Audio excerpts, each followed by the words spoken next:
I just got out of the studio with my interview with Lynne Hartke, the author of Under a Desert Sky.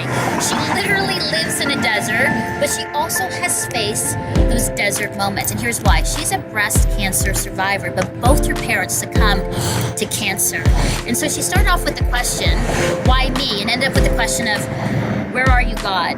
A fascinating conversation about somebody who has endured great hardship and loss, but finds God in the midst of the desert and finds the beauty in that desert experience. You're not going to want to miss the show. I know you're going to be inspired if you've ever gone through cancer, and you'll be inspired if you are a supporter of somebody who is going through cancer. That's next on my show.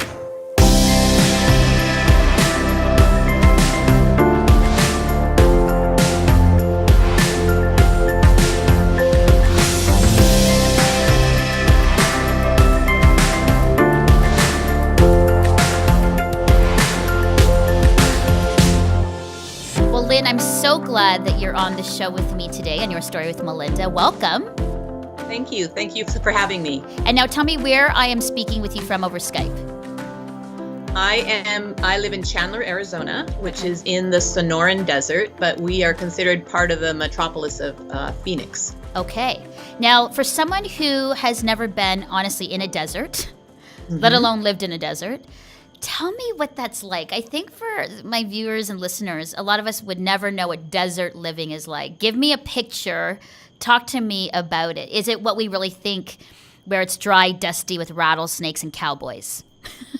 It is really dry and dusty. Okay. And this time of year, we're hitting the hot months. It is supposed to be 107 degrees today. Oh, and, wow. Yeah, and all this week, 107, 108. And it was a huge adjustment for me. I came from the green of Minnesota, and then to move here where it is brown so much of the year, and learning to appreciate the beauty that is here and the saguaro cactus.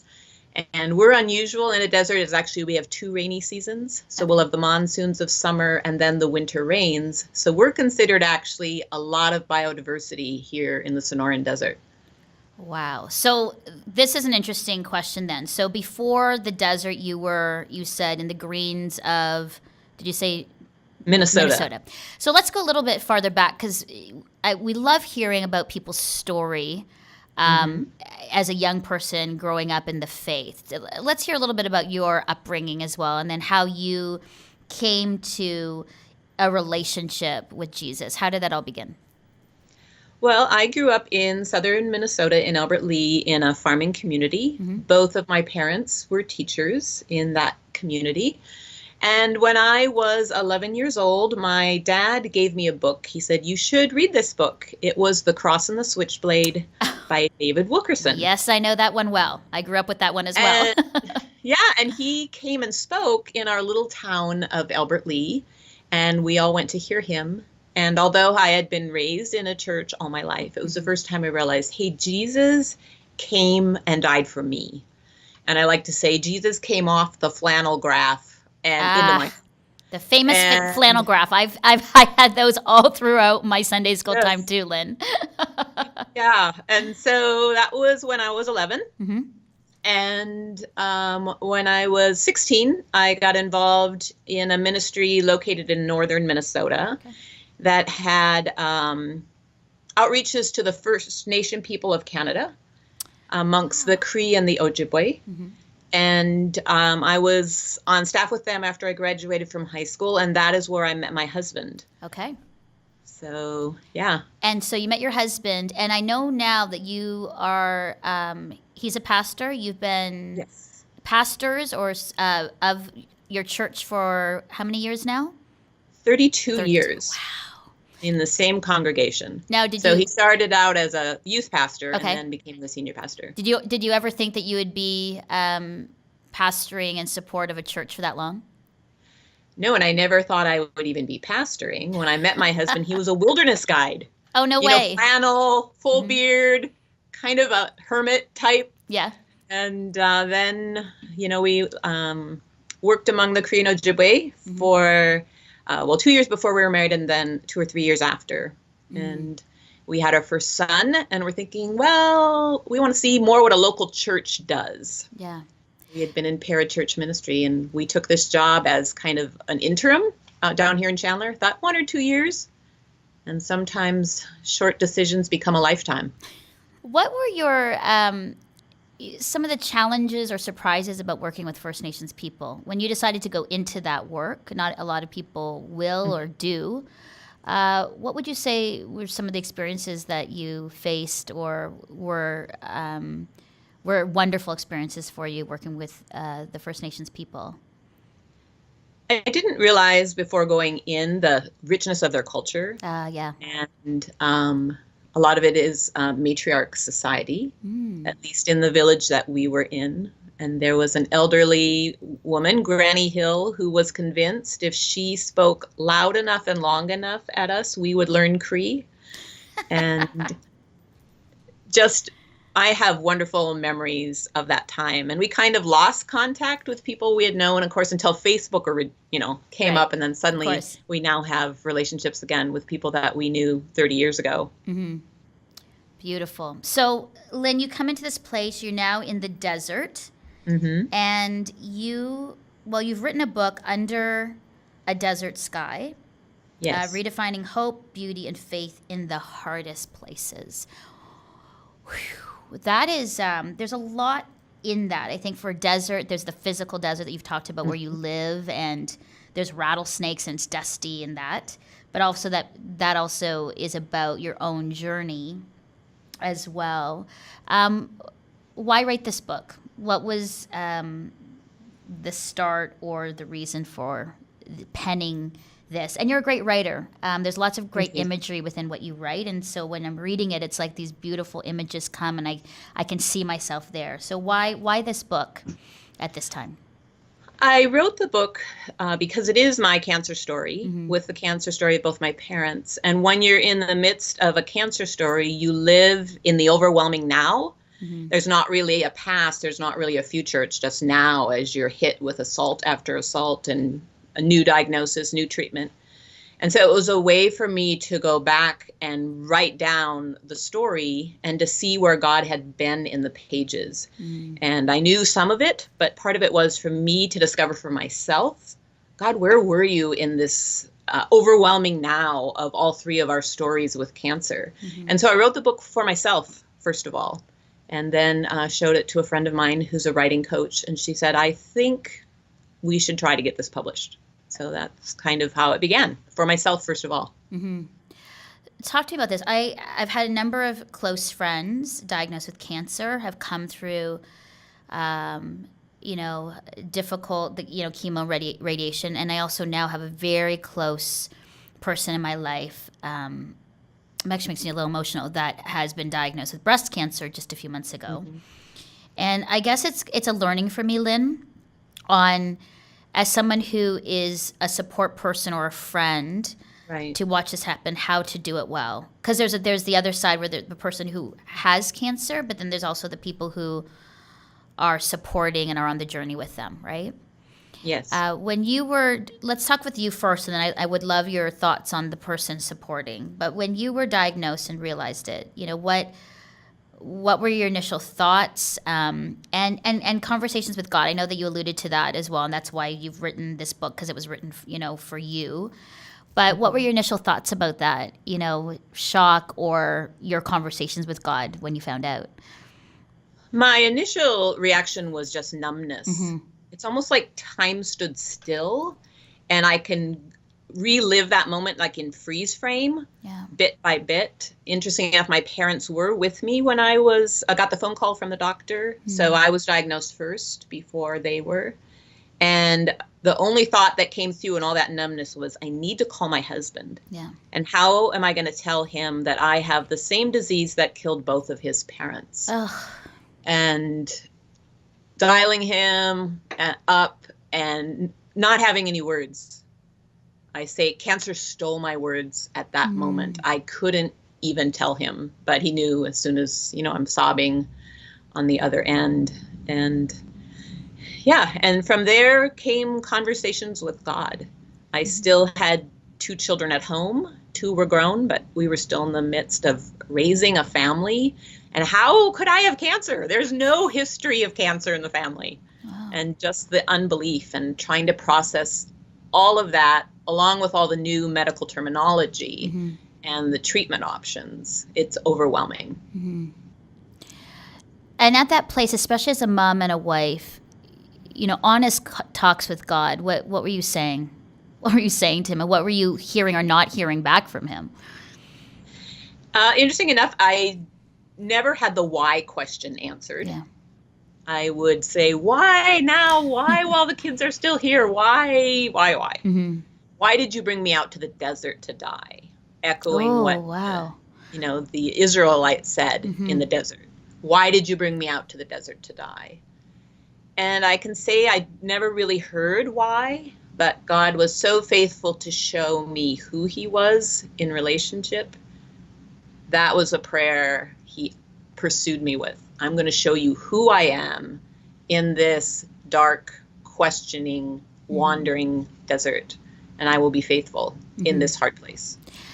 And what did he show you, Lynne? I know that's within the story in your book, but what did he, because I think a lot of us struggle with that. There's a lot of whys for any Christian on their, spiritual journey, like why God really, loving, faithful father, protector, kind one, forgiving one, and yet what's happening in my life with you is completely opposite of that, of what I believe your character to be.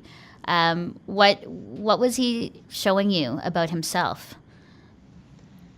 It seems like when we ask questions, we're either doubting God's compassion, does he really love me? Yeah. Or his power. So is he capable of healing me? So compassion and power, okay? Yeah, and it seems like that's where we question him. And it seemed like I found God the most in people who loved him in this season. When I would forget parts of my faith, they would remind me of his faithfulness, whether it was a man who came on a horrible, horrible day in the hospital, walks in, I'm in tears, my mom's in pain, and he says, this looks like it's a bad time. I said, no, stay. And, he stayed and prayed with me there. And then later I found out he went out in the hallway and prayed for 2 hours, sitting on the floor. He tore a page out of his Bible because it's the only paper he had and wrote me an encouraging message and handed it and then left.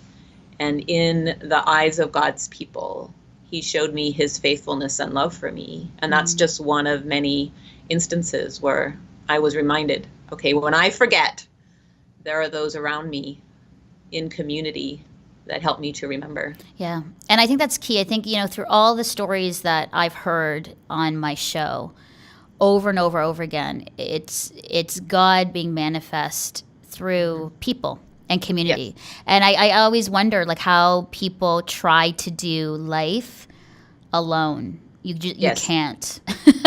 No. And over again, from known people on the platform to authors that are starting up or to quote unquote people come into, the studio and say, I'm just a regular person.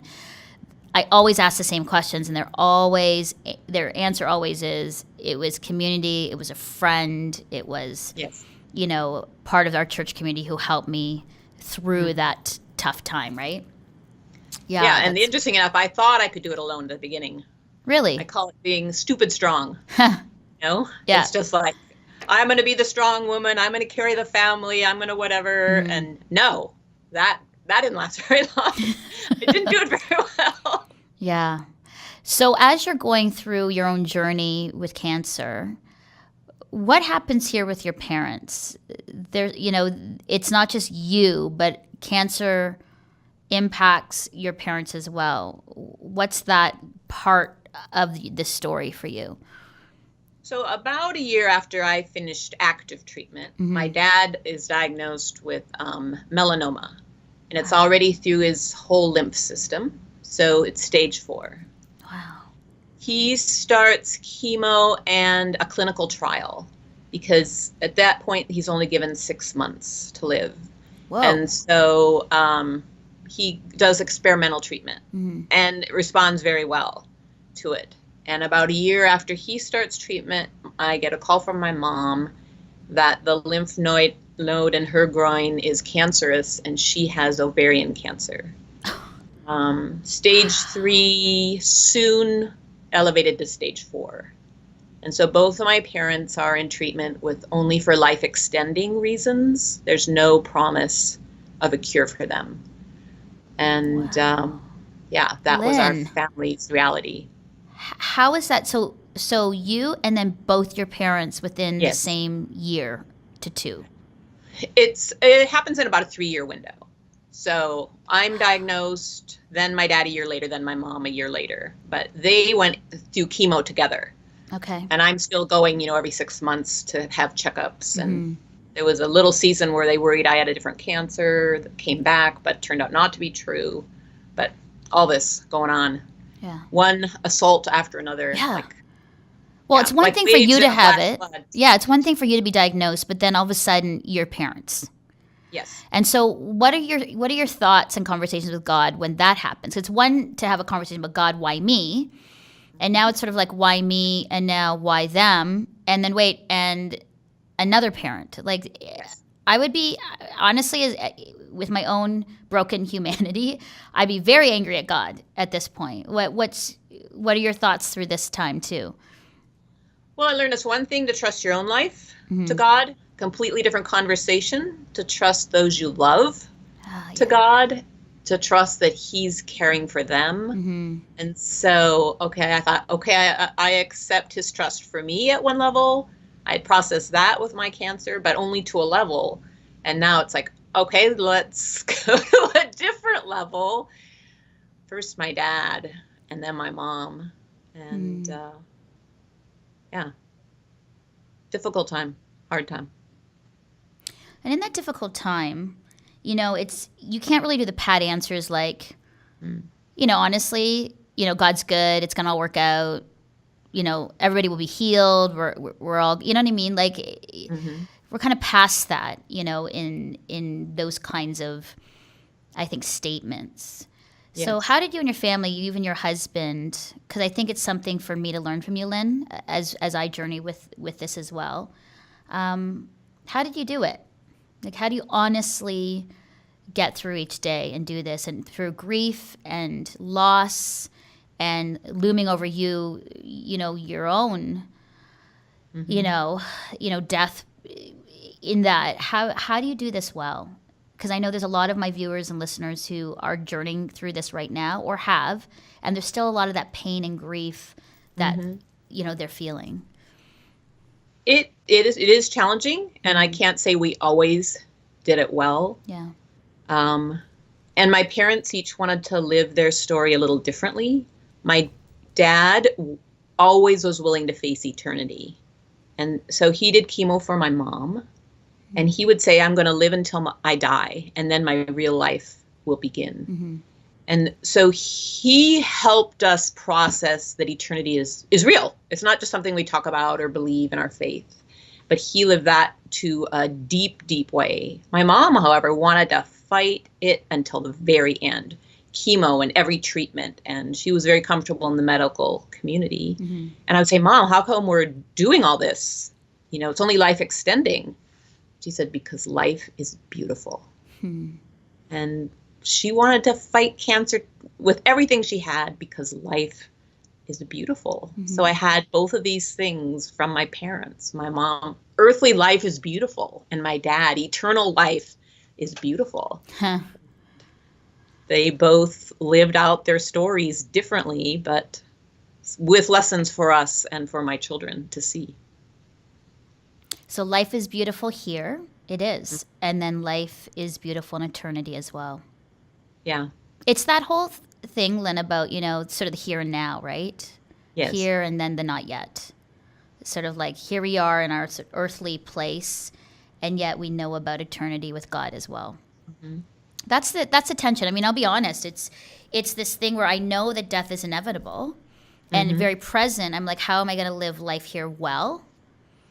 And yet, I've had the struggles, and I've talked with my girlfriends about this, where it's like, but there's so much about life we love and we want to do, and we don't want to pass away because there's a lot here, right? Yes. But then knowing, because we know a little glimpse of what eternity will be like, we can be like, yes, and with Jesus. But there's still that part of my humanity. It's like, yeah, but I want to be here a long time.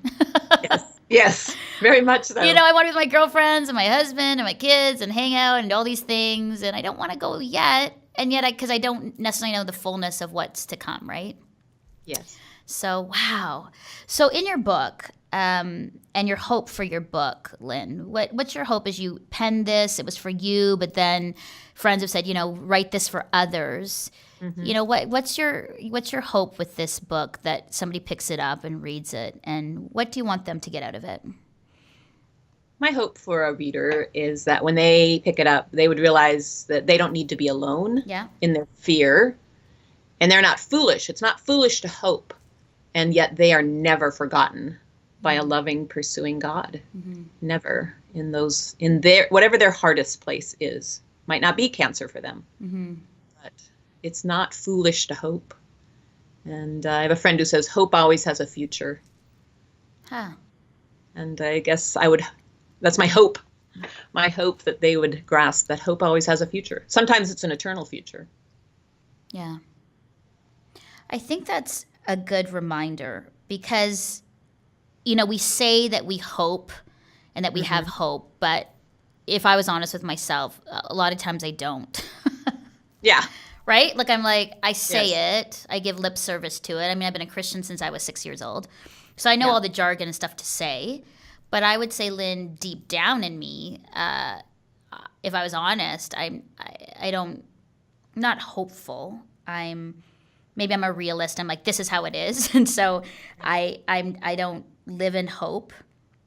And when I'm in that hard place, I tend to be very woe is me and not trusting God in the way that, I probably should, In that, I from the beginning of the conversation, I said, somebody who's a support person for somebody who is going through cancer, what's some good advice that you can give to those people who are journeying with somebody going through maybe not just cancer, but something that's hard and difficult?